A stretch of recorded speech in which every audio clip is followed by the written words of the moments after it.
Hi everybody, welcome to the Shack. NADARS Rally purchase number 3, Trio R-1000 communications receiver. Obviously the best of the bunch. The guy wanted more, but I managed to get this rig for 100 quid, which I know was a very good price. I looked at these previously and wanted to buy one. I love the simplicity of operation with these, but either the price was too high. Quite often they're a little bit battered, but this one's in really good condition. The guy promised me that everything was working, and I've got to say there's a lot of honesty in our great hobby of radio, whether that's DXing or amateur radio. I've never bought a radio from a radio rally that was described as fully working that wasn't. So he was absolutely honest about this radio, and for 100 quid it's wow, it's a great buy. It's a double conversion. These were introduced in 1979, so you know, they've been around a long time. It covers, I think it goes down, well, I've copied antenna Satellor on 153 kilohertz, so I think it goes down to either 100, 150 kilohertz, goes all the way up to 30 megahertz in 1 kilohertz band steps, and that's using this switch here.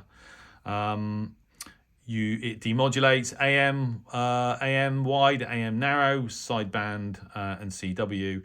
The audio bandwidth filters for CW and sideband are 2.7 kilohertz, AM narrow is 6 kilohertz, AM wide 12 kilohertz. And so it's a useful rig for DXing, obviously, with the sideband option, and with the variation in audio bandwidth filters, so which is really great. Stability specification was a bit surprising. From switch on for the first hour, the Trio specified plus or minus 2 kilohertz for the first 60 minutes, which to me seems like quite a lot, but and then for any 30-minute period after that, they specify 300 hertz, so which is acceptable, particularly if you're listening on AM. The RF attenuator on the right-hand side there works very well, 20, 40, 60 dB. Not that gets a lot of use, except if you're listening to a sort of very strong local station. And the thing with this rig is that obviously it feels high quality, and it's obviously very simple to use. You know, it's got very minimalist in terms of the number of controls and how you use this rig. Everything, as I said, works on it, and for 100 quid I think it's a steal. I'm pretty sure I saw one on the internet with a buy it now price of 245. I can't stress enough, if you're in the market for a receiver, shortwave or whatever it is, if you can get to a radio rally, every time I go to one I pick up a bargain. You know, whether it's, you know, the Amstrad analog receiver for 6 quid or something much more sophisticated, you know, 100 quid for this radio is yeah, an absolute bargain, and I'm really very happy with it. So so there you go. I've already recorded a reception video on this radio actually.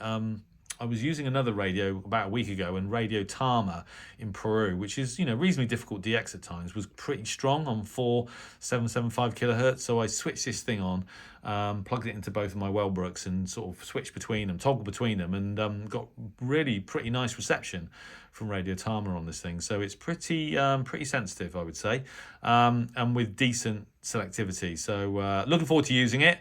You know what they say, you can't have too many radios, and it's very nice to finally have a Trio R-1000 in the shack.